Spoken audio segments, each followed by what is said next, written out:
Nothing cuts deeper than being betrayed by the very people you protected with your life. Sometimes the only person who believes in you is someone who has nothing to lose by helping you. Eirik Bearjaw was the most feared Viking warrior in Norway. After defending his village for 15 years, he came home from battle wounded and was turned away at his own jarl's feast.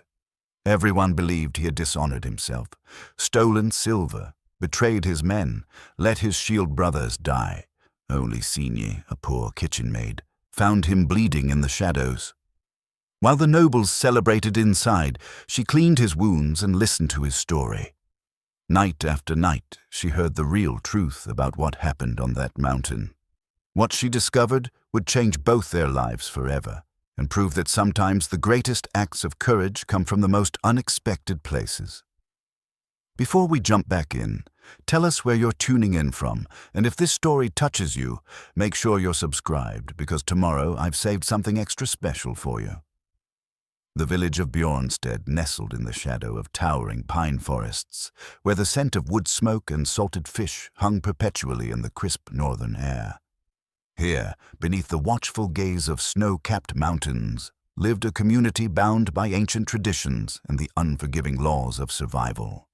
The great feast hall stood at the village's heart, its timber walls carved with intricate knotwork that told stories of gods and heroes, victories and sacrifices that stretched back through generations. For 15 long years, no name had commanded more respect within those carved walls than Eirik Bearjaw. His very presence could silence a room full of boastful warriors, not through intimidation, but through the quiet authority that comes only from proven courage. Standing nearly 7 feet tall, with shoulders broad enough to fill a doorway, Eirik had earned his fearsome reputation in countless battles across the northern territories. His beard, once golden as summer wheat, now bore streaks of silver that caught the firelight when he leaned forward to speak in council. The villagers still spoke in hushed tones about the Battle of Raven's Ridge, where Eirik single-handedly held a mountain pass against 30 Danish raiders while the village evacuated their families. They remembered the siege of Thornwick, where his tactical brilliance saved not just Bjornstead, but 3 neighboring settlements from a coordinated assault. His war hammer, forged by his grandfather and blessed by the old gods, had become as legendary as the man who wielded it. But perhaps more than his strength in battle, the people loved Eirik for his wisdom in peace. During the harsh winter 3 years past, when the grain stores ran dangerously low, he had divided his own family's reserves among the poorest households without fanfare or expectation of gratitude. When young men spoke too eagerly of seeking glory in distant raids, Eirik would sit with them by the fire and speak of the true cost of war, not to discourage their courage, but to ensure they understood the weight of the sword they wished to carry. It was this same wisdom that made his current disgrace so difficult for many to comprehend. How could a man who had sacrificed so much for others suddenly turn to greed and betrayal? How could hands that had protected children now be accused of counting stolen silver while his shield brothers lay dying? In the kitchen behind the great hall, where the answers to these questions would eventually emerge, Signy worked with the quiet efficiency of someone accustomed to being overlooked. At 22, she possessed the kind of understated beauty that revealed itself gradually. Intelligent brown eyes that missed little, gentle hands that seemed to heal whatever they touched, and a way of moving that suggested grace despite her humble circumstances.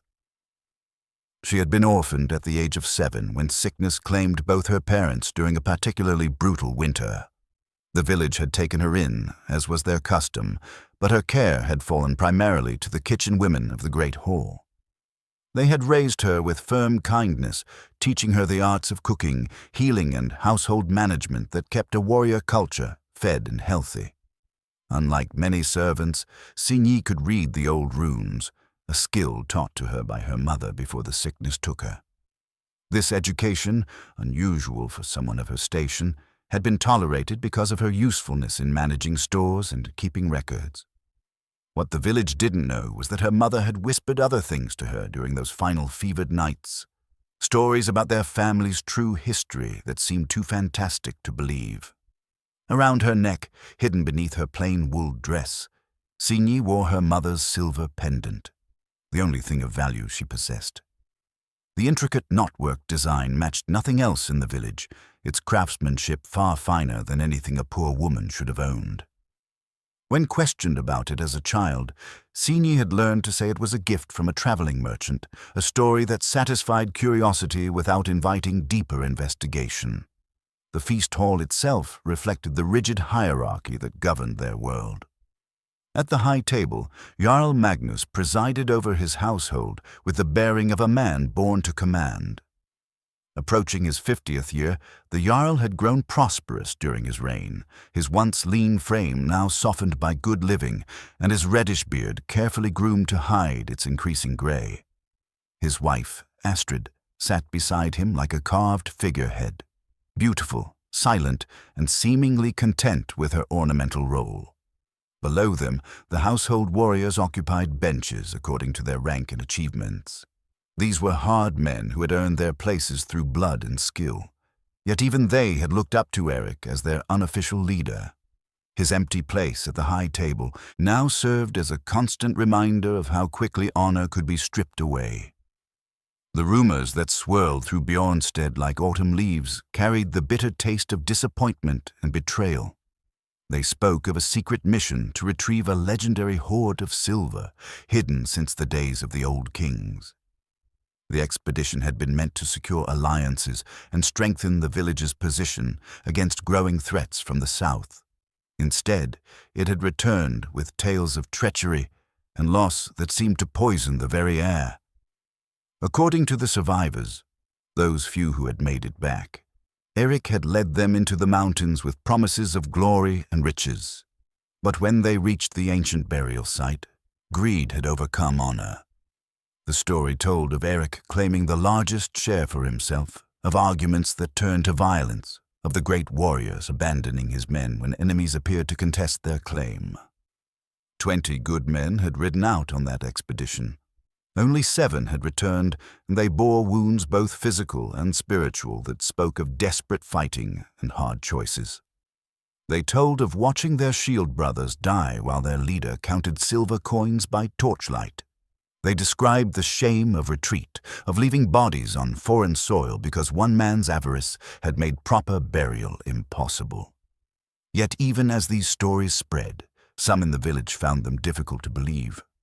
Old Eirik the Skald, who had sung of Eirik's deeds for more than a decade, grew quiet and thoughtful when asked to compose verses about the warrior's fall.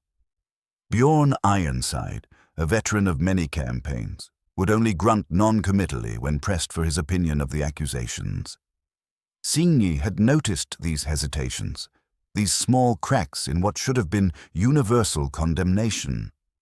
She had served these men for years, learning to read the subtle signs of doubt and uncertainty that warriors rarely expressed in words.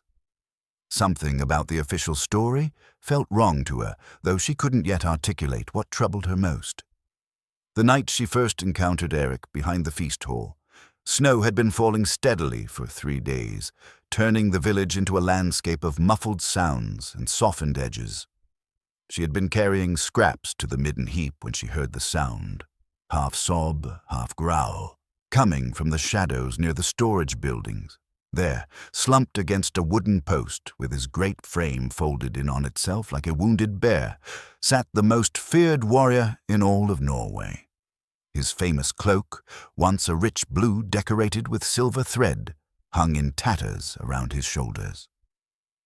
Dark stains that could only be blood marked the fabric, and his left arm hung at an unnatural angle that suggested serious injury. What struck her most, however, was not his physical condition, but the look in his eyes. She had expected to see the cold calculation of a man capable of betraying his sworn brothers. Instead, she saw something that reminded her of her own reflection during those long nights after her parents died, a deep, aching grief that went beyond physical pain. "You shouldn't be here," he said when he noticed her watching. His voice, once capable of rallying men to impossible charges, came out as barely a whisper. "Neither should you," she replied, setting down her burden and approaching despite every instinct that warned against it. That first conversation lasted only minutes, but it planted the seed that would eventually grow into understanding.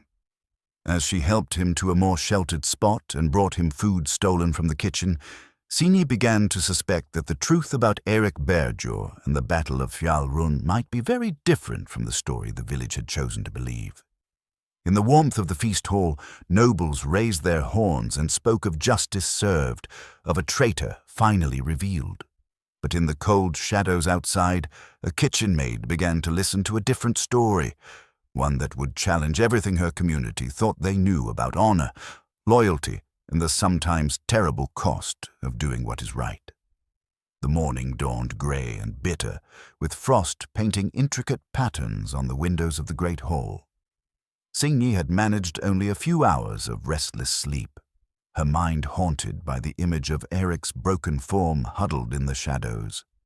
She went about her morning duties mechanically, grinding grain and stoking fires, while the weight of what she had witnessed pressed heavily on her thoughts. The formal accusations came at midday, when the village bell rang out in the pattern reserved for matters of grave importance. Signy hurried with the other servants to the edges of the great hall, where they were permitted to witness but not participate in the proceedings that would shape their community's future. Jarl Magnus stood at the center of the hall, his ceremonial sword laid across the high table in a gesture that spoke of judgment and finality. Beside him stood Ragnar Bloodaxe, one of the 7 survivors of the Fjalrun expedition. The man's face bore fresh scars that would mark him for life, and his left hand showed the telltale stiffness of poorly healed wounds. "People of Bjornstead," the Jarl's voice carried clearly through the packed hall, "we gather today to speak truths that pain us all. For 15 years, we have called Eirik Eriksson our champion, our shield against the darkness that threatens from beyond our borders. Today, we must acknowledge that our trust was misplaced." The crowd murmured, a sound like wind through dying leaves. Many faces showed the confusion of people struggling to reconcile their memories with the reality being presented to them. Ragnar stepped forward, his voice hoarse with emotion. "I sailed with Eirik to the burial grounds of the old kings, where silver enough to buy 3 villages lay hidden in sacred chambers. 20 men we were, brothers in battle, sworn to return with honor or not at all." He paused, his scarred hand trembling slightly as he gripped the speaking staff. "When we reached the tomb, Eirik's greed overcame his honor. He claimed the lion's share for himself, saying his rank entitled him to more than equal portions. When we protested, he drew steel against his own men." Signy felt the words like physical blows. This was the man she had found broken and bleeding, this coldly calculating betrayer. "The fighting brought enemies upon us," Ragnar continued. "Danish raiders who had been tracking our movements. While we battled for our lives, Eirik secured his stolen silver and fled. 7 of us escaped. 13 good men died because their leader valued gold above their lives." The hall erupted in angry voices, men shouting for justice, women weeping for the fallen. Through it all, Jarl Magnus stood silent, his face a mask of righteous sorrow. When the noise finally subsided, the Jarl raised his hand. "The council has deliberated. Eirik Eriksson is hereby stripped of all rank and honor. His name shall be struck from the rolls of household warriors. His lands and possessions are forfeit to the families of the fallen.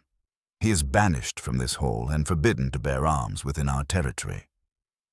From a leather satchel, Ragnar produced what had once been Eirik's pride, his battle shield, decorated with the bear insignia that marked him as a warrior of the highest rank.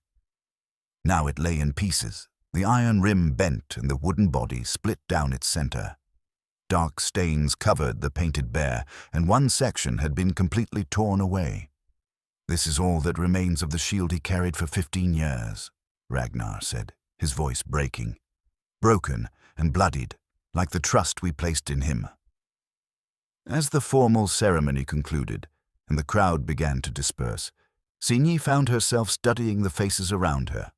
Most showed the satisfaction of justice served, but she noticed the exceptions.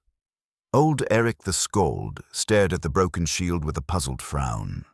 Bjorn Ironside shook his head slowly, as if something troubled him deeply. Even some of the younger warriors seemed uncertain, whispering among themselves in hushed tones.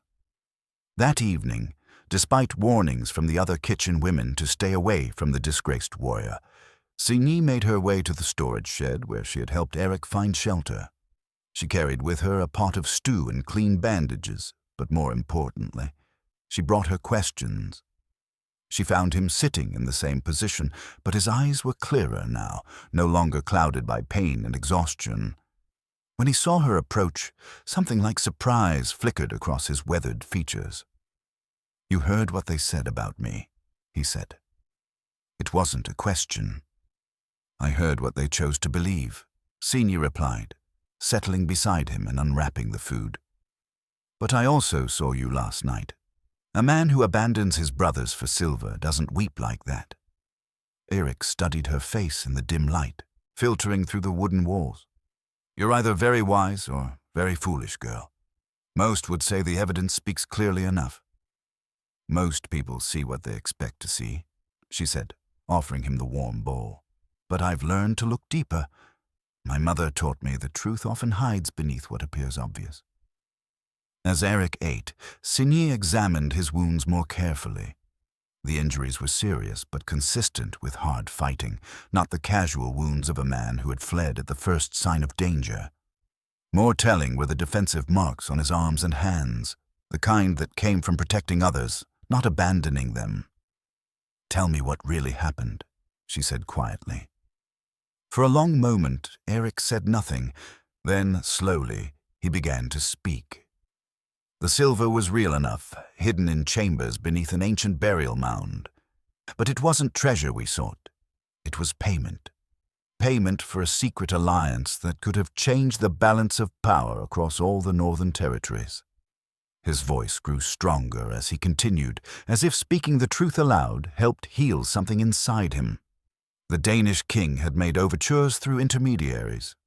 He was willing to pay tribute to avoid war, but the negotiations had to remain secret. If his own jarls discovered his weakness, they would challenge him. If our enemies learned of our growing strength, they would strike before the alliance could be formalized. Signy listened intently, her mind racing to fit these new pieces into the puzzle. But something went wrong. "Someone betrayed us," Eirik said grimly. "The Danes who attacked us weren't random raiders. They knew exactly where we would be and when. They came not to steal treasure, but to ensure the alliance would fail and to eliminate those who could testify to its true purpose.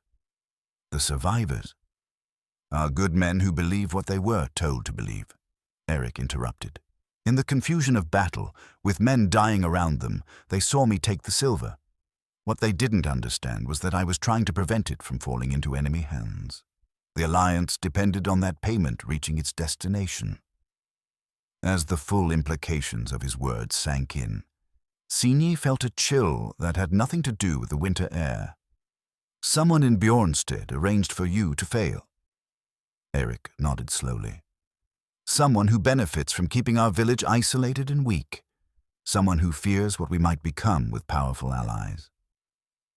In the distance, the sounds of celebration continued to drift from the great hall. The village was marking the end of what they saw as a dark chapter, the removal of a cancer from their midst. But sitting in the cold darkness beside a man whose life had been destroyed by lies, Signy began to understand that the real darkness was only beginning to reveal itself. The broken shield with its torn, bare insignia lay somewhere in the hall above them, presented as proof of Eirik's betrayal. But like everything else about this story, Signy was beginning to suspect that even this evidence might not be what it appeared to be. As she prepared to return to her duties, one thought crystallized in her mind. If Eirik was telling the truth, then someone in the village, someone trusted and respected, was a traitor of the worst kind. And that someone would do anything to ensure the real story never came to light. For 3 days following the trial, Signy maintained the careful balance between her duties and her secret care for Eirik. Each night, after the kitchen fires had been banked and the last of the nobles had stumbled to their chambers, she would slip away with whatever food and supplies she could safely take. The healing herbs came from her own carefully tended garden behind the servants' quarters, plants her mother had taught her to grow and harvest according to the old ways. Willow bark for pain, comfrey for the deep bruising that colored Eirik's ribs purple and black, and meadow sweet for the fever that came and went like unwelcome tide. She prepared these remedies by moonlight, grinding leaves and roots with the same mortar and pestle her mother had used. "Your hands know their work," Eirik observed on the 4th night, watching as she cleaned a particularly stubborn wound on his shoulder. "Someone taught you well." "My mother was skilled in the healing arts," Signy replied, her voice soft with memory. She said knowledge of herbs and healing was a woman's first duty, to tend the living and comfort the dying. As she worked, Eirik began to share fragments of what had truly happened in the mountains. The expedition had been planned in absolute secrecy, with only Jarl Magnus and his closest advisors aware of the true mission. The silver was indeed real, but it represented far more than simple treasure. "The Danish king Gorm has 3 sons," Eirik explained, wincing as Signy applied a fresh poultice.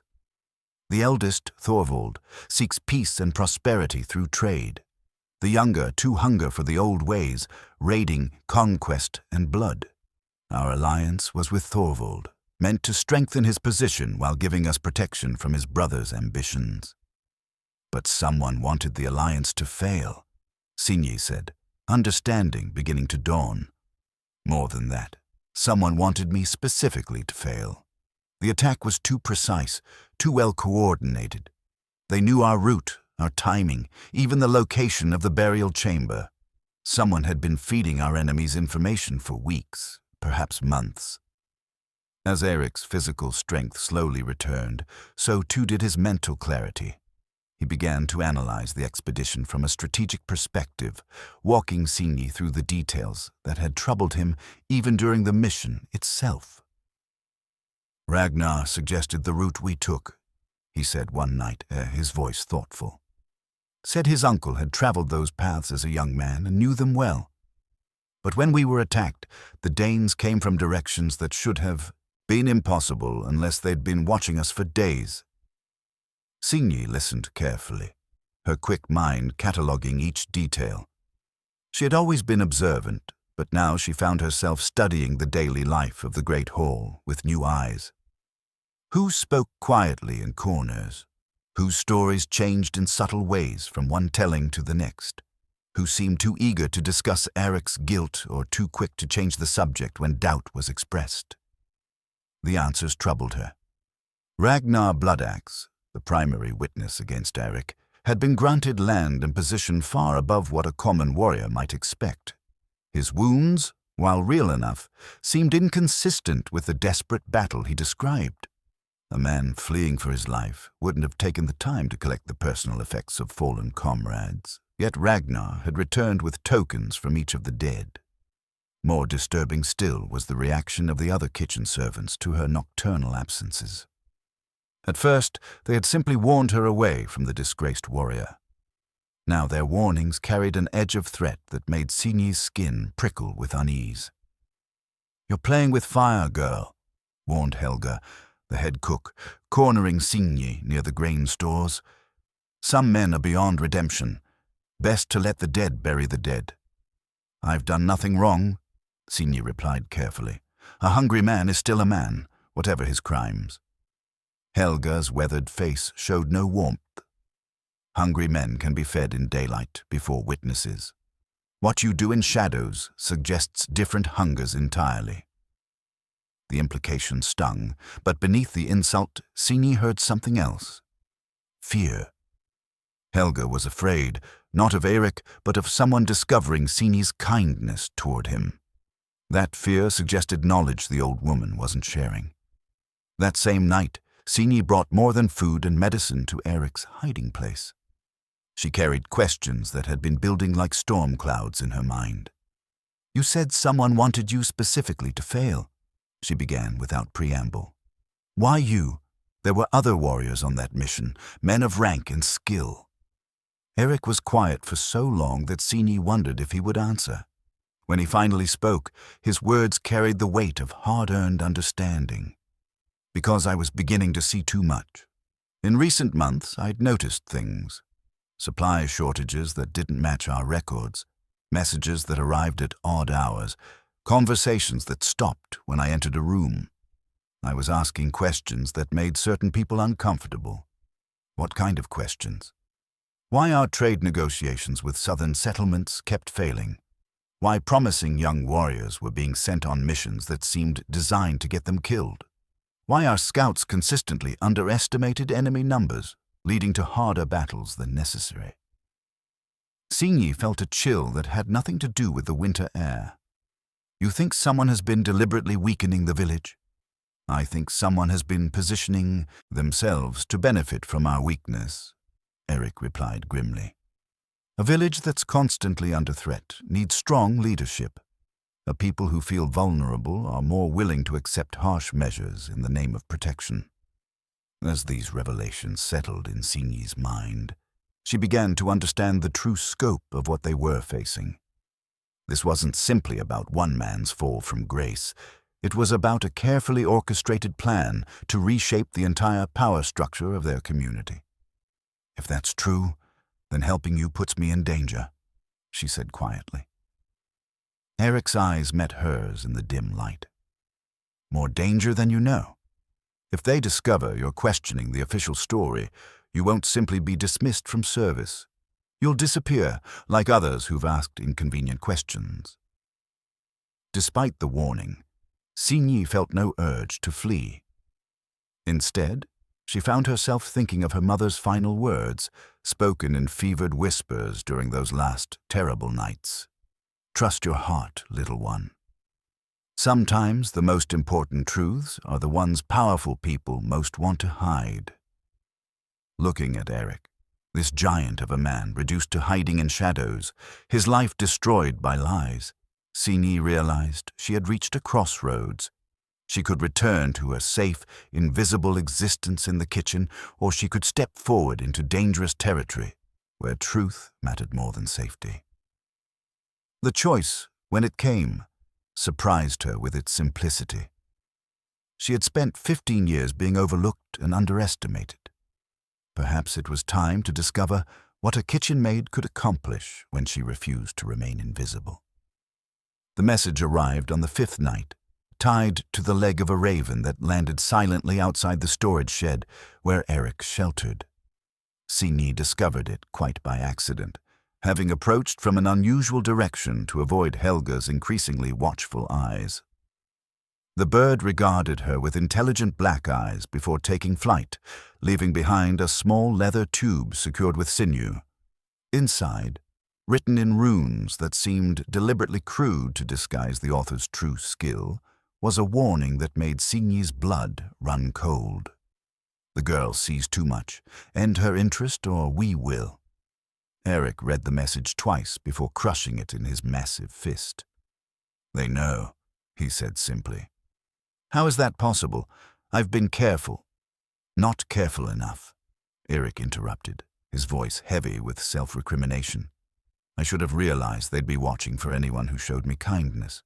Your movements, your absences from the kitchen, someone's been tracking everything." Signy felt the walls of her familiar world closing in around her. The great hall that had been her home for 15 years now felt like a trap, filled with eyes that watched and ears that listened for any sign of disloyalty. "Who could be organizing this?" she asked, though part of her dreaded the answer. "Someone with access to information, authority to command loyalty, and the cunning to orchestrate events across months or years," Eirik replied. "The list of possibilities is shorter than you might think." That night marked a turning point in their clandestine meetings. Where before they had simply talked while Signy tended his wounds, now they began to plan. If discovery was inevitable, They needed to move faster to uncover the truth. Eirik's memories of the expedition became more detailed as his health improved. He spoke of subtle signs he had missed at the time, how Ragnar had been unusually interested in their exact route, how certain supplies had gone missing, forcing them to take longer paths, how their guide had claimed uncertainty about landmarks that should have been well known.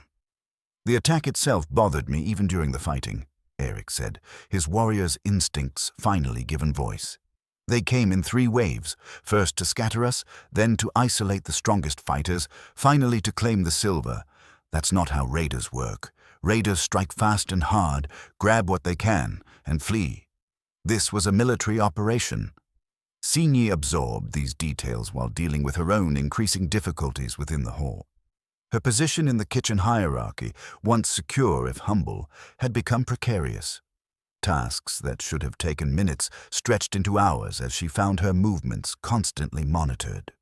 Supplies she needed were mysteriously unavailable, forcing her to seek alternatives that took her away from her primary duties. Most disturbing was the change in the other servants' behavior. Where once she had been part of an extended family of workers who supported each other through the daily challenges of serving a noble household, now she found herself isolated.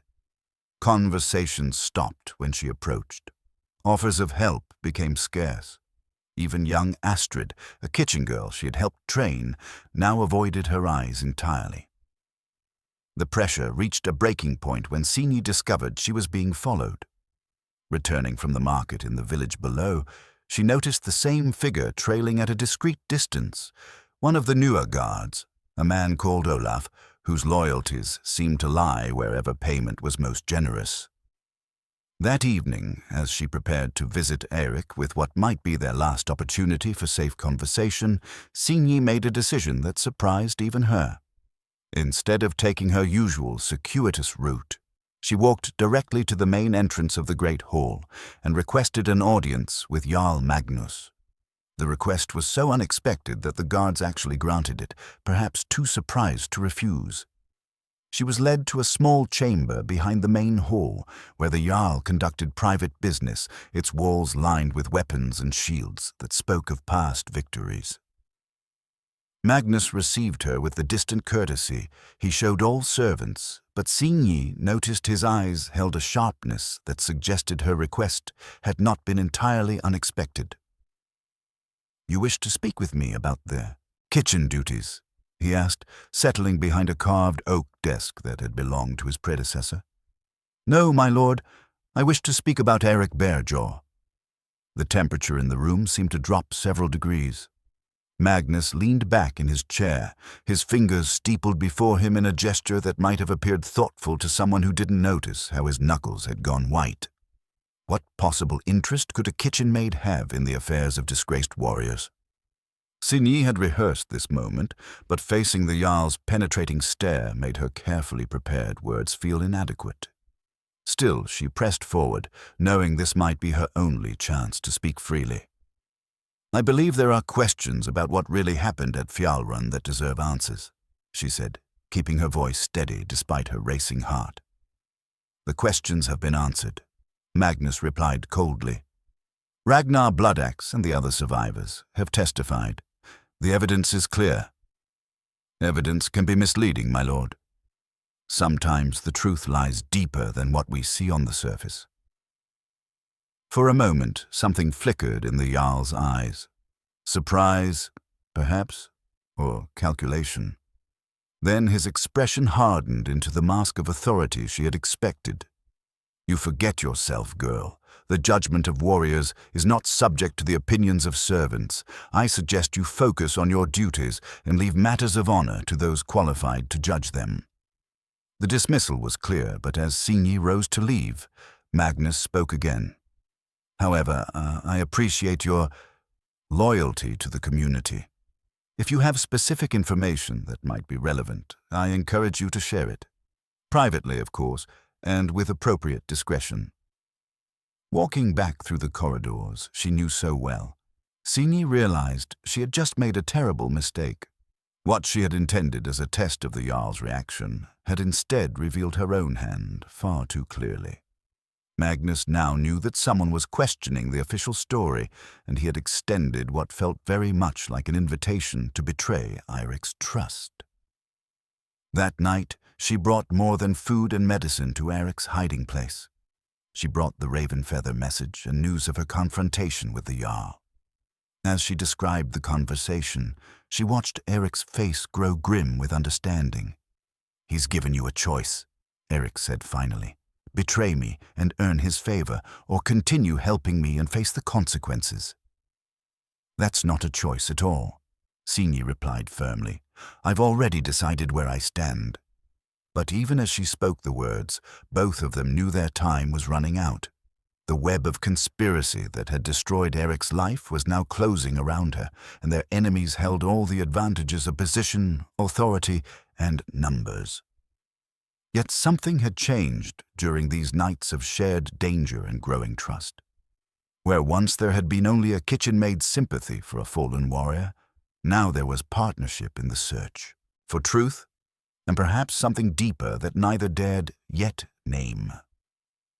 The discovery came while Signy was cleaning out her mother's belongings, a task she had been postponing for years. With her position in the household growing more precarious by the day, she felt an urgent need to secure anything that might be important before someone else was given authority over her few possessions. Her mother's wooden chest had sat untouched in the corner of the servants' quarters since the day of her death, sealed with leather straps and covered by layers of dust and spider webs. Signy had always assumed it contained little more than worn clothing and perhaps a few personal trinkets, the meager possessions of a poor woman who had died too young. She was wrong. Beneath layers of carefully folded fabric, wrapped in oiled leather that had protected it from moisture and decay, Signy found a piece of carved stone unlike anything she had ever seen. The runestone was roughly the size of her palm, made from black granite polished to a mirror finish. Its surface bore intricate carvings that seemed to shift and change in the candlelight. Not random scratches, but deliberate symbols arranged in patterns that spoke of ancient knowledge and hidden meaning. More startling still was what the stone revealed when she held it up to the light.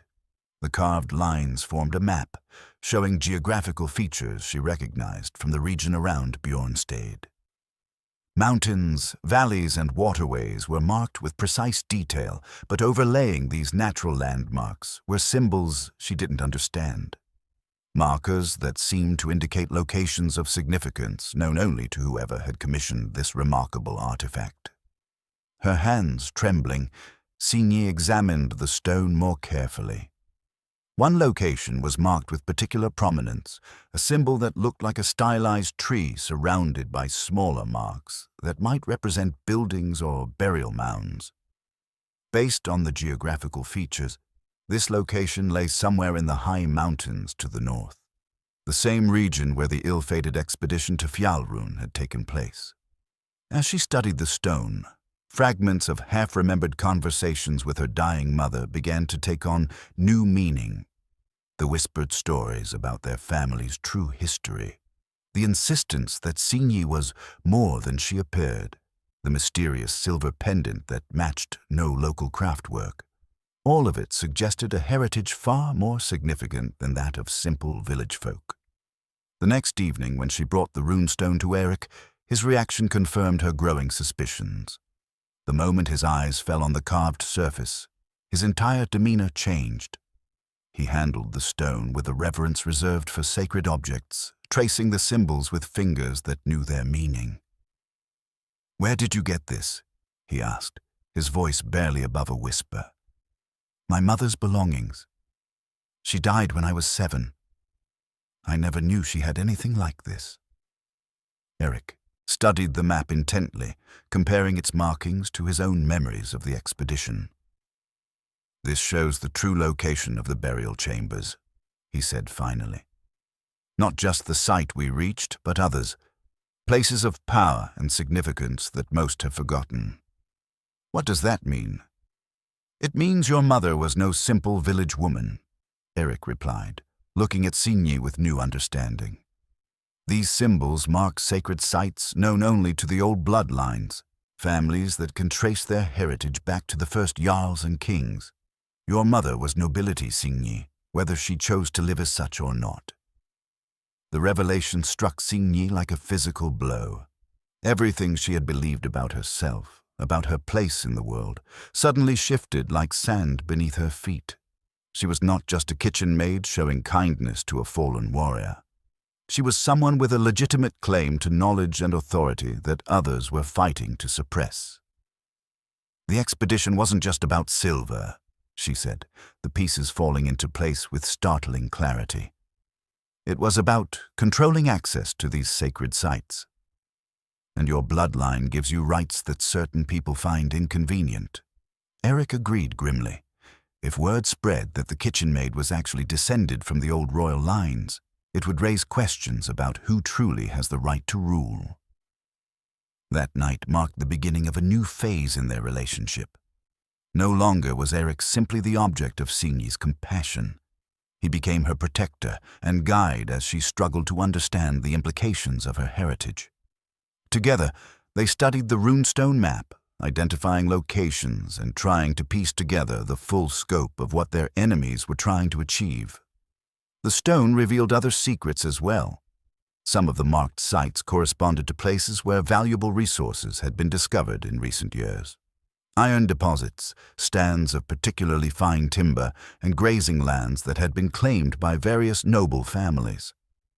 It began to appear that someone had been using knowledge of the ancient sites to position themselves advantageously in matters of trade and territorial control. Magnus, Eirik said one night, his voice heavy with understanding.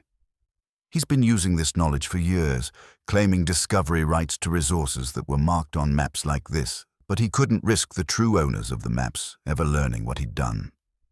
So when the expedition was planned, he saw an opportunity to eliminate the one person most likely to recognize the significance of what we might find, Eirik finished. But he needed to discredit me first, make sure that anything I said would be dismissed as the ravings of a dishonored man. As these revelations settled in their minds, both Signy and Eirik began to understand that their situation was far more dangerous than they had imagined. This wasn't simply about one man's fall from grace or even about a secret alliance with Danish kings. This was about a systematic theft of ancient rights and heritage, carried out over years through manipulation, murder, and carefully orchestrated deception. But understanding the scope of the conspiracy also revealed new possibilities. If Signy could prove her legitimate heritage, she would have legal standing to challenge Magnus's authority. If they could expose the truth about the sacred sites and how that knowledge had been misused, they might be able to rally support from others who had been wronged. The runestone had given them more than answers. It had given them weapons. Now they needed to learn how to use them before their enemies discovered what they had found. As Signy prepared to return to her duties, hiding the precious stone beneath her dress where it rested against her mother's silver pendant, she felt the weight of destiny settling around her shoulders. She was no longer just fighting for Eirik's redemption or even for the truth about Fjallrun. She was fighting for the right to reclaim a heritage that had been stolen from her family and hidden away by those who profited from its concealment. The kitchen maid was gone. In her place stood someone far more dangerous, a woman with royal blood who finally understood the power that birthright could wield. The forced departure from Bjornstead came sooner than either Signy or Eirik had anticipated. 3 days after the runestone's discovery, Helga cornered Signy in the root cellar with news that made her blood run cold. "They're planning to search the servants' quarters tomorrow," the old cook whispered urgently. "Looking for stolen goods, they say, but we both know what they really seek. Whatever you've been hiding, girl, tonight is your last chance to act." Signy's mind raced. Helga's warning meant that someone, perhaps Magnus himself, suspected she possessed something of value. The runestone and its revelations about her heritage made her more than just a nuisance. She was now a direct threat to everything the jarl had built on stolen foundations. That evening, under cover of preparing for the next day's meals, Signy gathered what supplies she could safely take. dried meat, hard bread, and a skin of ale that would sustain them during a journey into uncertain territory. More importantly, she retrieved the few items of her mother's that might prove her heritage: the silver pendant, the runestone map, and a small wooden box containing documents written in the old script that she had never learned to read fully. When she reached Eirik's hiding place, she found him already preparing for departure. Someone had warned him too. Perhaps the same person who had alerted Helga, or maybe his own instincts had sensed the tightening net of danger. "We need to reach the old keep in the northern mountains," he said without preamble. "There's something there I should have retrieved years ago, something that will make sense of all this." The journey began. Before dawn, with Signy following Eirik through paths she had never known existed. Her life had been confined to the village and its immediate surroundings. The broader world beyond those familiar boundaries felt both terrifying and exhilarating. Every step took her further from the only home she had ever known and deeper into a wilderness that seemed to mirror the uncertainty of her transformed identity. Eirik moved through the forest with the confident grace of a man who had spent decades learning the land's secrets. Despite his recent injuries, he set a pace that challenged Signy's endurance while remaining sustainable for their long-term journey. He chose routes that avoided main paths, following deer trails and stream beds that would make pursuit more difficult. During their first rest, as they shared water from a mountain stream so cold it made their teeth ache, Eirik began to explain the destination that drew them northward. "My grandfather built a stronghold in the high valleys," he said, his breath forming clouds in the crisp air. "Not for defense against human enemies, but as a repository for knowledge and artifacts too dangerous to keep in populated areas. When he died, my father sealed it rather than risk the contents falling into the wrong hands."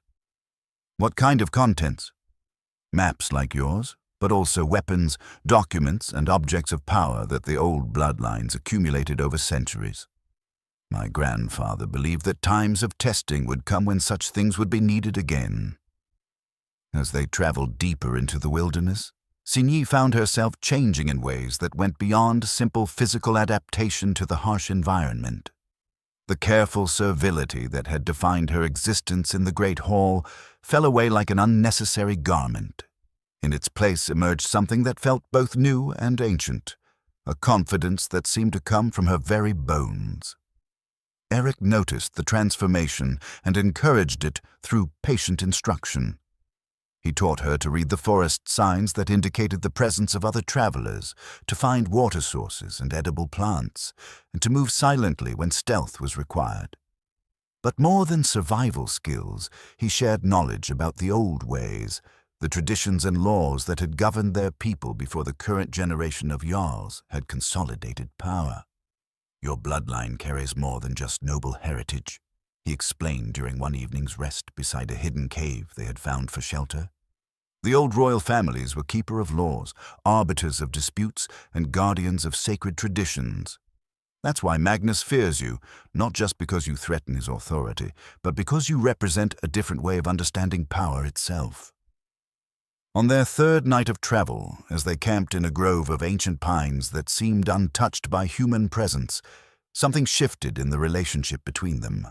The shared dangers and growing trust had created a bond that neither had anticipated, and in the flickering light of their carefully concealed fire, words were finally spoken that acknowledged what both had begun to feel. "I never expected to find myself caring for someone's safety more than my own honor," Eirik said quietly, his eyes reflecting the firelight as he looked at her across the small clearing. "I never expected to discover that I could be someone worth caring for," Signy replied, her voice steady despite the racing of her heart. The kiss that followed was gentle but filled with the intensity of two people who had found something precious in the midst of loss and uncertainty. When they broke apart, both understood that whatever lay ahead, they would face it together. The next morning brought them within sight of their destination, a stone keep built into the mountainside itself, its walls seeming to grow from the living rock. The structure showed signs of age and weather, but its fundamental integrity remained intact. More importantly, it appeared undisturbed, suggesting that its secrets had remained safe during the years since Eirik's father had sealed it. As they approached the entrance, Eirik produced something he had kept hidden throughout their journey, a massive war hammer whose head bore intricate engravings that seemed to match the symbols on Signy's runestone. The weapon had clearly been crafted by masters, its balance perfect despite its intimidating size. "My father's hammer, and his father's before him," Eirik explained, hefting the weapon with familiar ease. "The key to what we'll find inside, and perhaps to reclaiming what was stolen from both our bloodlines." Standing together before the sealed entrance to ancient secrets, Signy felt the final pieces of her old identity fall away. She was no longer the kitchen maid who had shown kindness to a fallen warrior. She was Signy Eirik's daughter, heir to forgotten nobility and partner to a man whose honor would be restored. Together, they were about to unlock truth that would reshape not just their own destinies, but the future of everyone they had left behind in Bjornstead. The sealed chamber opened with a grinding of stone against stone that echoed through the mountain, keep like the voice of sleeping giants. Eirik's war hammer, when placed in the specially carved depression beside the entrance, had triggered ancient mechanisms that his grandfather's craftsmen had designed to protect the repository's contents from unworthy hands. Inside, the chamber stretched further than their torchlight could penetrate, its walls lined with shelves, weapon racks, and storage chests that spoke of generations of careful accumulation. Maps covered every available surface, some drawn on parchment, others carved into wooden boards or etched onto metal plates.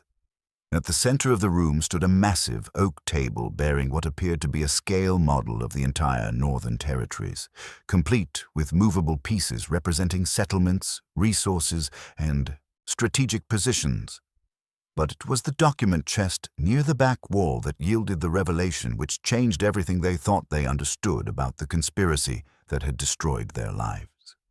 Signy found it first, a leather portfolio bearing the seal of Jarl Magnus, but dated 3 years before the expedition to Fjalrun. Inside were detailed plans written in Magnus's own hand, outlining a strategy so comprehensive and ruthless that it took both of them several readings to fully grasp its implications. Alliance protocols with Danish King Gorm. Eirik read aloud, his voice growing steadily darker. Territorial concessions in exchange for military support, trade agreements favoring Danish merchants over local craftsmen. But these were not the plans for the alliance they had been sent to secure.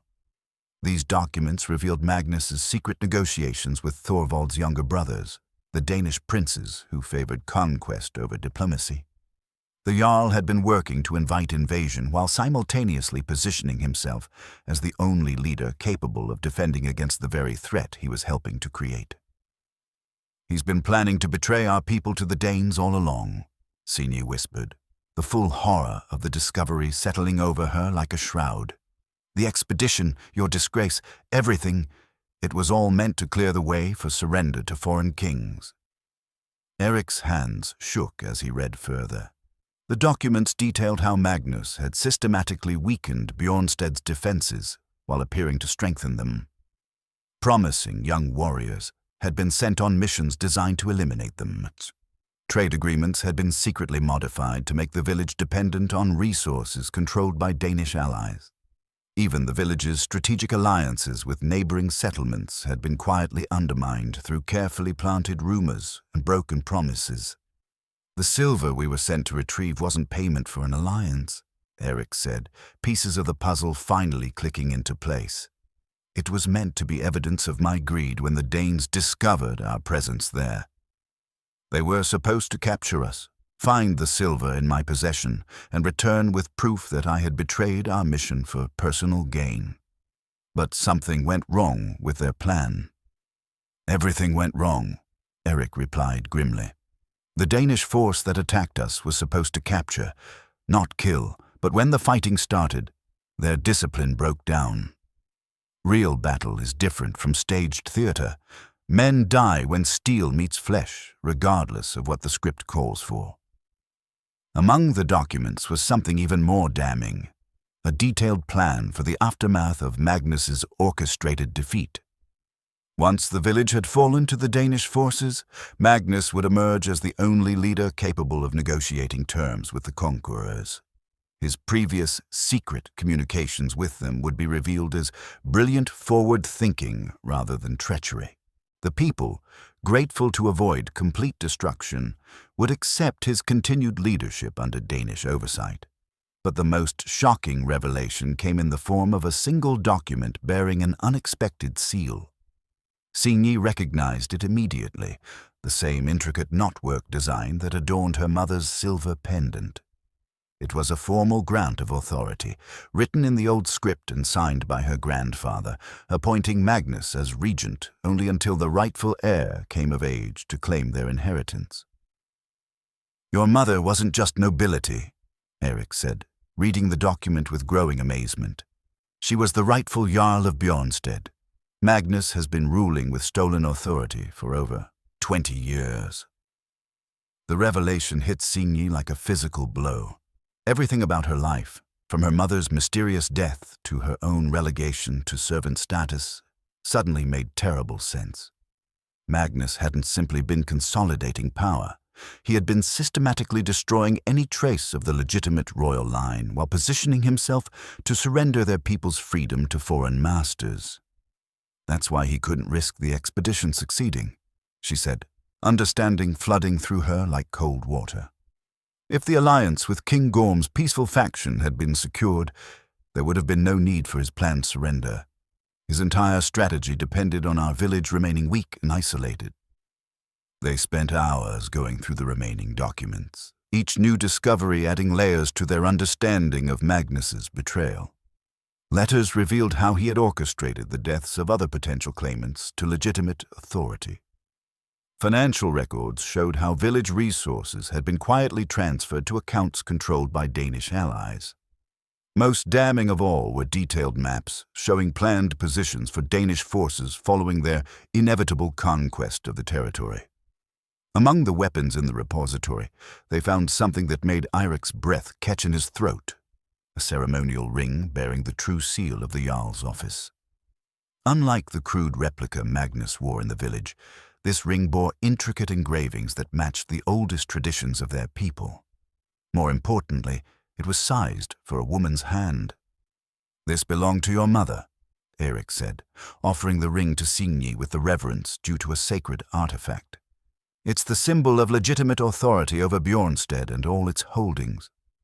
As Signy slipped the ring onto her finger, feeling its weight settle around her hand like destiny itself, both of them understood that their situation had fundamentally changed. They were no longer fugitives seeking to clear Eirik's name or even rebels fighting against corruption. Signy was the rightful ruler of Bjornstead, and Eirik was her sworn protector and champion. But with this revelation came the crushing weight of responsibility. The people they had left behind, including those who had turned against them, were living under the authority of a man who planned to sell their freedom to foreign masters. Every day that Magnus remained in power brought that betrayal closer to completion. "We have to go back," Signy said, the words carrying the weight of absolute certainty. "It means walking into a trap," Eirik warned. "Magnus knows we've discovered something, or he wouldn't have forced our departure. He'll be prepared for our return." "Then we'll be prepared too," Signy replied, her voice carrying a tone of command that seemed to come from generations of royal authority. "We have the truth now, and the legal right to demand justice. More than that, we have proof of his planned betrayal that even his supporters won't be able to ignore."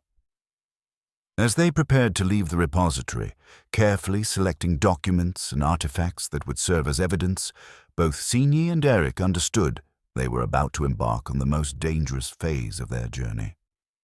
They would return to Bjornstead not as fallen warrior and kitchen maid, but as rightful jarl and champion, carrying proof of betrayal that would either restore justice to their people or see them both executed as traitors to the man who had stolen everything. The discovery of Magnus's true plans had changed the stakes entirely. This was no longer about personal redemption. It was about saving their entire community from a fate worse than conquest. They were fighting not just for their own honor, but for the freedom of everyone they had ever called family. The journey back to Bjornstead took on the weight of destiny as Signy and Eirik descended from the mountain stronghold with evidence that would either liberate their people or see them both executed for treason. They traveled by night now, avoiding the main paths and using knowledge gleaned from the repository maps to find routes that even Magnus's scouts wouldn't know to watch. During the long hours of careful movement through dark forests, they refined their strategy with the precision of military commanders preparing for the battle of their lives. The documents they carried proved Magnus's treachery beyond doubt, but presenting evidence and surviving long enough for it to be heard were two very different challenges. "The winter solstice feast is in 3 days," Eirik observed as they rested in a cave overlooking the valley that held their village. "Every family of consequence will be in the Great Hall, and tradition demands that grievances be heard before the sacred horn is blown." Signy studied the distant lights of Bjornstead, remembering how those same halls had felt like the entire world when she was a kitchen maid, counting herself lucky to serve at the edges of noble society. Now she would return as the rightful ruler of everything she could see, carrying proof of betrayal that reached back more than 20 years. "The horn of truth-telling," she said, recalling the ancient ceremonial artifact that her mother had described during those fevered final nights. "If we can reach it and demand the old rites, even Magnus won't dare refuse without appearing to violate sacred law." The horn of truth-telling was more than mere ceremony. It was a relic from the earliest days of their people, carved from the tusk of some legendary beast and inscribed with runes that were said to compel honesty from any who spoke within its influence. During the most important disputes, the horn would be blown to create a sacred circle where lies became impossible and truth emerged regardless of rank or consequence. If Magnus has been planning his betrayal for years, he'll have contingencies, Eirik warned. Armed men loyal to his gold, witnesses prepared to swear to whatever story serves his purposes, perhaps even allies already positioned to claim we're Danish agents ourselves. "Then we'll need allies of our own," Signy replied, her mind working through the complex web of relationships that governed village politics. People whose loyalty runs deeper than fear or gold.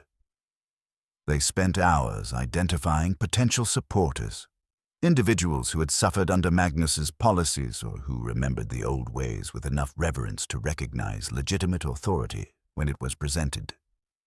Old Eirik the Skald topped their list, as keepers of tradition often possessed influence beyond their apparent station. Bjorn Ironside might be swayed if presented with evidence of Magnus's military betrayals. Even some of the kitchen staff, led by Helga, might find courage to speak if they believed justice was truly possible. But their most crucial decision involved timing and presentation. They would have only one opportunity to present their evidence before Magnus could silence them permanently. The moment had to be chosen with perfect precision, dramatic enough to capture everyone's attention, public enough to prevent immediate retaliation, and supported by enough tradition to give their claims legitimacy. "We enter during the height of the feast," Signy decided, her voice carrying the authority that came with accepting her true identity. "When the hall is full and the ritual words are being spoken, Magnus will be at the head table, confident in his power and surrounded by his supporters. That's when we present the evidence and demand the ancient rites." Eirik nodded slowly, understanding the risks as well as the necessity. "If we fail, we die. If we succeed, everything changes, not just for us, but for everyone in the village." On their final night before the confrontation, they made camp in the ruins of an ancient watchtower that overlooked Bjornstead from the northern hills. The village spread below them like a collection of glowing embers against the winter darkness, each light representing families whose futures hung in the balance of what would happen tomorrow. Signy found herself thinking of the people she had served for so many years. The warriors who had treated her with casual indifference, the noble women who had seen her as little more than furniture, even the fellow servants who had whispered warnings about helping fallen heroes. Tomorrow, she would reveal that she had been their rightful ruler all along, hidden among them by circumstances beyond anyone's understanding. "Do you think they'll accept me?" she asked Eirik as they shared what might be their final meal together. "A kitchen maid who claims to be their jarl?" Eirik looked at her in the firelight, seeing not the uncertain servant she had been, but the woman of authority she had become during their journey. "They'll accept the truth when it's presented properly. Your bloodline gives you the right to rule, but the way you've chosen to reclaim that right will earn you the respect to rule well." As the night deepened, they made their final preparations with the solemnity of warriors preparing for a battle that would determine not just their own fates, but the future of their entire community. The documents were arranged in order of revelation, each piece of evidence building toward the ultimate proof of Magnus's planned betrayal. The ceremonial ring rested on Signy's finger where it belonged, its weight a constant reminder of the responsibility she was about to claim. Eirik cleaned and blessed his father's war hammer according to the old rituals, transforming it from mere weapon into symbol of righteous authority. The intricate engravings along its head seemed to glow in the firelight, as if the spirits of his ancestors were preparing to witness the restoration of justice their bloodline had sworn to uphold. But beyond the practical preparations lay the emotional weight of what they were about to attempt. Both understood that by dawn they would either be dead or facing the enormous challenge of rebuilding a community that had been systematically corrupted over decades. Magnus's betrayal had touched every aspect of village life, from trade agreements to military alliances to the basic trust that bound their society together. "If we survive tomorrow, the real work begins then," Signy said quietly.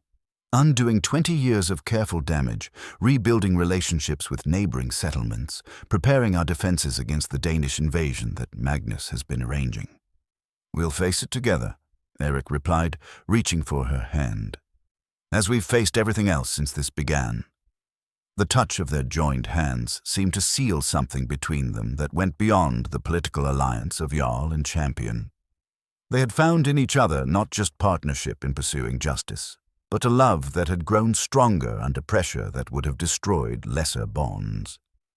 As dawn approached, painting the eastern sky with the colors of fire and blood, they prepared to descend into the valley for what would either be their triumph or their final stand. The evidence of Magnus's treachery rode secure in leather pouches, the ceremonial ring gleamed with ancient authority on. Signy's finger and Eirik's war hammer waited to defend the truth they carried. The winter solstice feast would begin at sunset, marking the longest night of the year and the traditional time for settling old grievances before the light returned. In a few hours, the great hall of Bjornstead would be filled with everyone who mattered in their small world, gathered to celebrate the turning of seasons and the promise of better days ahead. Instead, they would witness the revelation that their leader had been preparing to sell their freedom to foreign masters and that their rightful ruler had been living among them unrecognized for 15 years. The longest night would indeed mark a turning point, but not in any way the celebrants expected. Standing together on the hillside as the sun rose over the valley they both loved, despite everything that had happened there, Signy and Eirik understood they were about to write the final chapter of their story. Whether that chapter ended in tragedy or triumph remained to be seen, but it would be written with truth, courage, and the kind of love that made any sacrifice worthwhile. The great hall of Bjornstead had never looked more magnificent than it did on the night of the winter solstice feast. Tapestries bearing the village's ancient symbols hung from every beam, while hundreds of candles cast dancing shadows across walls that had witnessed generations of celebration and ceremony. The long tables groaned under the weight of roasted meats, fresh bread, and ale that would fuel the night's festivities. At the high table, Jarl Magnus presided over the gathering with the confidence of a man who believed himself untouchable. He wore his finest robes, decorated with gold thread and precious stones that spoke of prosperity gained through careful management, or, as Signy and Eirik now knew, through systematic betrayal of his people's interests. The ceremonial dagger lay before him on the table, its blade gleaming in the firelight. This ancient weapon, used for formal oaths and sacred ceremonies, would play a crucial role in the evening's events. According to tradition, any citizen could approach the high table and request the right to speak truth before their jarl, sealed by touching the blade and invoking the old laws. Signy and Eirik waited in the shadows beyond the main entrance, watching as the hall filled with everyone who mattered in their community. Warriors sat according to rank, their weapons hung on specially placed hooks that kept steel close at hand without threatening the peace of the feast. Merchants and craftsmen occupied the middle tables, while farmers and laborers filled the benches nearest the walls. "There's Bjorn Ironside," Eirik murmured, pointing to a grizzled veteran whose scarred face reflected years of honest service. "And Eirik the Skald, keeping to the corner where he can observe everything." Signy studied the faces she had known for so many years, seeing them now with the eyes of someone who would soon claim authority over their lives. These were her people, flawed, sometimes petty, but fundamentally decent folk who deserved better than the betrayal Magnus had planned for them. The moment came when Magnus rose to speak the traditional words that opened the most sacred part of the feast. His voice carried clearly through the hall, rich with the authority he had wielded for 2 decades. "People of Bjornstead, we gather on this longest night to give thanks for another year of prosperity and to seek the blessings of our ancestors for the challenges ahead. As your jarl, I pledge that our village shall remain strong, our defenses secure, and our independence preserved against all who would threaten our way of life." The bitter irony of those words, spoken by a man who had spent years arranging for their independence to be surrendered, gave Signy the courage she needed to step forward. She entered the hall with Eirik beside her, their footsteps echoing in the sudden silence that fell as people recognized the supposedly disgraced warrior and the kitchen maid who had vanished days before. "I claim the right of truth-telling," Signy announced, her voice carrying with surprising strength through the stunned quiet. "By the ancient laws and in the sight of our ancestors, I demand to be heard." Magnus's face went through a remarkable transformation. Surprise giving way to calculation, then to barely controlled fury as he realized the implications of her appearance. "You forget yourself, girl. Servants do not claim rights reserved for citizens of standing. I am Signy Eriksdottir, daughter of Astrid the True-Born, granddaughter of Eirik the Law-Speaker, and rightful heir to the seat you have occupied through deceit and murder," she replied, her words falling like hammer blows in the absolute silence of the hall. The reaction was immediate and explosive. Voices rose in confusion and disbelief, benches scraped as people half rose from their seats, and hands moved instinctively toward weapons despite the sacred nature of the gathering. But underneath the chaos, Signy heard something else, the whispered recognition from older voices who remembered her mother and the mysterious circumstances of her death. "Lies and madness," Magnus declared, his voice cutting through the noise. "This woman seeks to distract us from her collaboration with the disgraced Eirik Bearjaw. Guards, remove these traitors from my hall." But Signy was already moving toward the high table, the ceremonial dagger her destination. According to the most ancient laws, once she touched the blade and spoke the ritual words, Magnus would be bound to hear her evidence or face the charge of violating sacred tradition. Eirik moved with her, his father's war hammer appearing in his hands as if by magic. The weapon's presence sent a ripple of recognition through the assembled warriors. Many remembered the legendary weapon from their youth when Eirik's father had wielded it in defense of their village. "I invoke the horn of truth-telling," Signy announced as her fingers closed around the dagger's handle.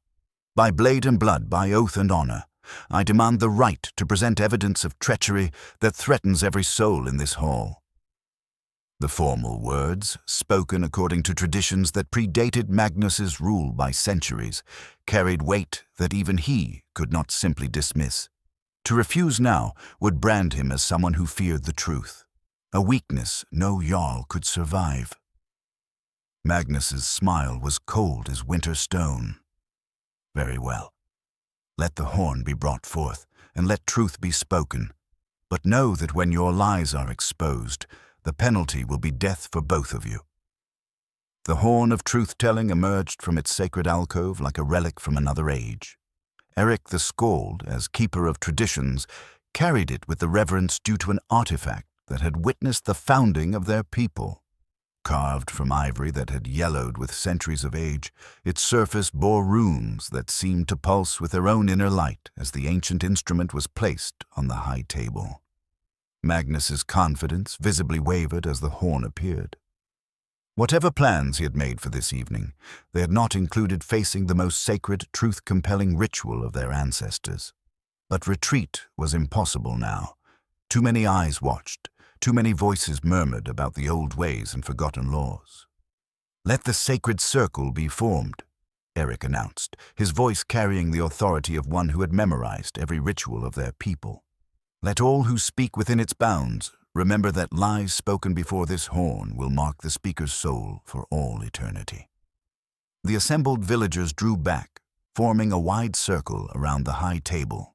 Within this space, according to tradition older than memory, truth would emerge regardless of rank, wealth, or power. Even jarls had been known to confess to crimes when the horn's influence touched their words. Signy stepped forward, carrying the leather portfolio that contained Magnus's damning correspondence. With deliberate ceremony, she placed the documents on the table where all could see them, each page bearing seals and signatures that would be impossible to forge. "I present evidence of treason," she announced, her voice carrying clearly to every corner of the hall.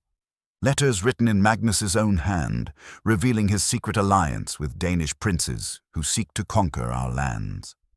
She lifted the first document, holding it high enough for those in the front ranks to see the familiar writing. Here, Magnus promises territorial concessions to Prince Knut of Denmark in exchange for his support in eliminating troublesome elements within our village. The troublesome elements named include Eirik Bearjaw and any others who might question his authority. A murmur ran through the crowd, like wind through grain. Magnus's face had gone pale, but his voice remained steady as he replied, "Forgeries, created by enemies seeking to undermine our strength. Anyone can craft false documents and claim legitimacy." But Signy was prepared for this response.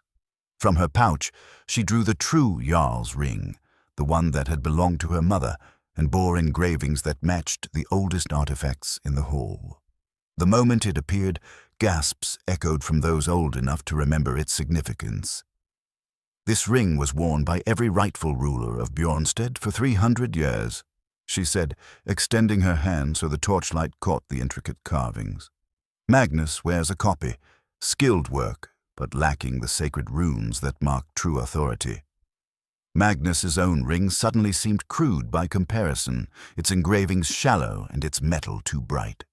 The contrast was obvious to anyone who looked closely, and the whispers grew louder as people began to understand the implications. "But the most damning evidence," Signy continued, lifting another document, "is this detailed plan for surrender. Here, Magnus outlines exactly how he will deliver our village to Danish control, following a staged defeat. Our warriors will be eliminated, our resources claimed, and our people reduced to servants in their own homeland." This time, the reaction was not whispers, but shouts of outrage. Warriors who had served faithfully for years stood with hands on weapons, their faces dark with fury. Even Magnus's supporters looked shaken by the specific details of betrayal outlined in his own handwriting. "Enough of these lies," Magnus roared, reaching for his ceremonial sword. "I will not be slandered by traitors and pretenders." But as his hand closed on the weapon's hilt, Eirik's war hammer appeared between him and his target. The massive weapon moved with deceptive speed in the big man's hands, its head coming to rest precisely at Magnus's throat. "Touch that blade and forfeit any claim to honor," Eirik growled. "The sacred circle demands peaceful resolution through truth, not violence through steel."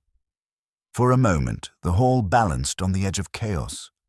Magnus's guards moved forward, but found themselves facing a sea of hostile faces as the evidence of betrayal sank into the minds of people who had trusted him with their lives and freedom. The breaking point came when Ragnar Bloodaxe himself stepped forward, his scarred face twisted with anguish. "I cannot stay silent," he announced, his voice carrying clearly in the tense air. "What happened at Fjalrun? Magnus told us what to say, what to believe. He said it was necessary to prevent Eirik from revealing secrets that would destroy our village." The confession hit Magnus like a physical blow. His chief witness, the man whose testimony had destroyed Eirik's reputation, was now admitting to perjury before the sacred horn. From the hidden compartment in Signy's portfolio came the final piece of evidence, a small chest that clinked with the weight of silver coins. "The true payment from the Danish alliance," she announced, "not stolen by Eirik, but hidden by Magnus to fund his planned betrayal." As the silver spilled across the table, catching firelight like captured stars, the last vestiges of doubt vanished from the assembled faces. They had seen the evidence, heard the confessions, and witnessed the truth emerge despite Magnus's desperate attempts at concealment. The false jarl stood alone now, his supporters backing away as the weight of his crimes became undeniable. In the sacred circle of truth, his 20-year reign of deception had finally come to its inevitable end. 3 moons had passed since the night the truth emerged in the great hall of Bjornstead, and the village bore little resemblance to the place it had been under Magnus's rule. Where once suspicion and careful loyalty had governed relationships, now there was a spirit of renewal that touched every aspect of daily life. Signy stood at the head table of what had once been Magnus's seat of power, but the formal distance that had separated ruler from ruled had given way to something warmer and more genuine. The morning council sessions now included voices from every level of society, warriors and craftsmen, farmers and traders, even the kitchen staff whose insights often proved surprisingly valuable in matters of daily governance. The transformation had not been without its challenges. Rooting out 20 years of systematic corruption required patience, wisdom, and occasionally the firm application of justice. Magnus himself had been banished to the Southlands, stripped of rank and possessions, but allowed to live as testimony to Signy's commitment to mercy over vengeance. His supporters, who had acted from loyalty rather than greed, were given opportunities to prove their reformed dedication to the village's true interests. Most rewarding of all was the gradual rebuilding of trust with neighboring settlements. The alliance with Danish King Gorm's peaceful faction had been successfully renewed, this time with terms that strengthened rather than compromised Bjornsted's independence. Trade agreements that had been secretly modified to benefit Magnus's allies were renegotiated in the light of honest dealing. Eirik had seamlessly transitioned from disgrace exile to his new role as the village's chief military advisor and Signy's closest counselor. His reputation, restored through the revelation of truth, carried even greater weight now that people understood what he had sacrificed to protect their interests. The young warriors looked to him not just as a teacher of combat skills, but as an example of how true honor sometimes required enduring false accusations for the greater good. The real celebration of their transformation came with the spring wedding, held not in the formal confines of the great hall, but in the village square where all could witness and participate.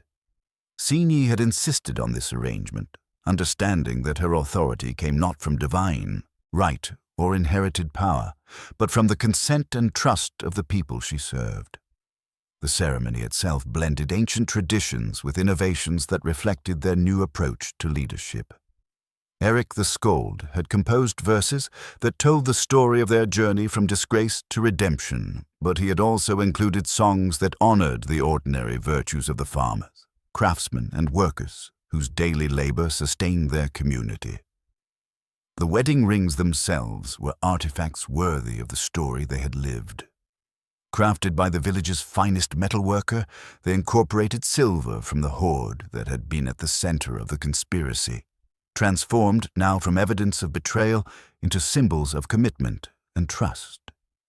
The bands bore traditional Norse knotwork, but also included small runes that spelled out words they had spoken to each other during their darkest moments. Truth endures, and honor redeems. As Signy and Eirik exchanged vows before the assembled village, many in the crowd reflected on how much had changed since that winter night when a kitchen maid had chosen to help a fallen warrior.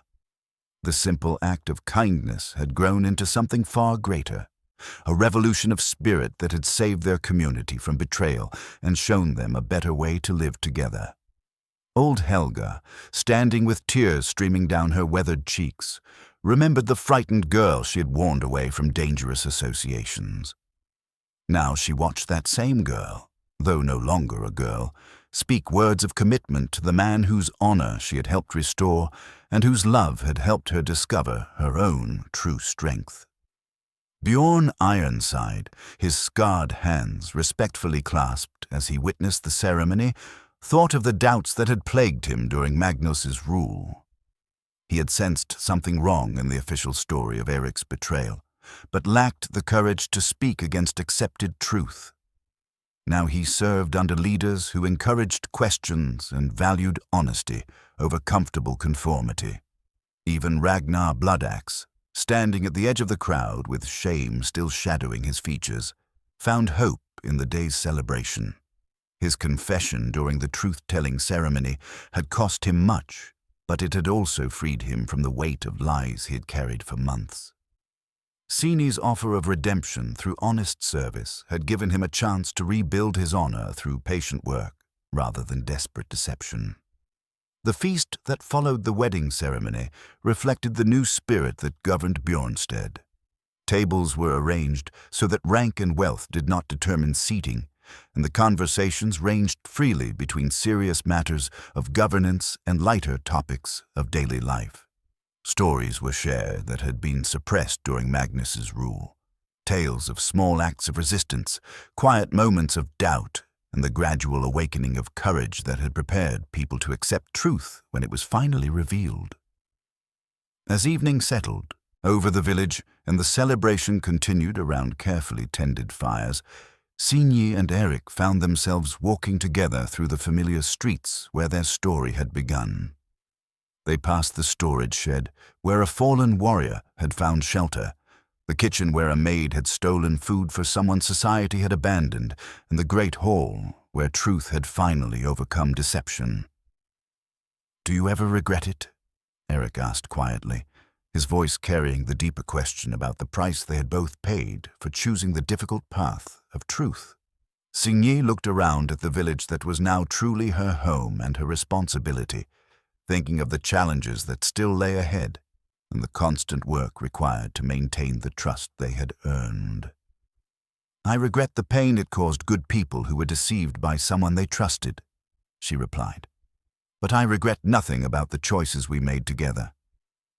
Their joined hands, each wearing rings forged from silver that had once symbolized betrayal, caught the moonlight as they walked.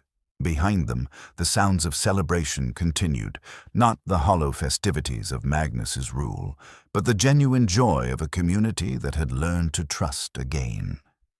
The kitchen maid and the fallen warrior had become the leaders their people needed, proving that sometimes the greatest transformation begins with the simplest act of believing in someone when the rest of the world has given up on them.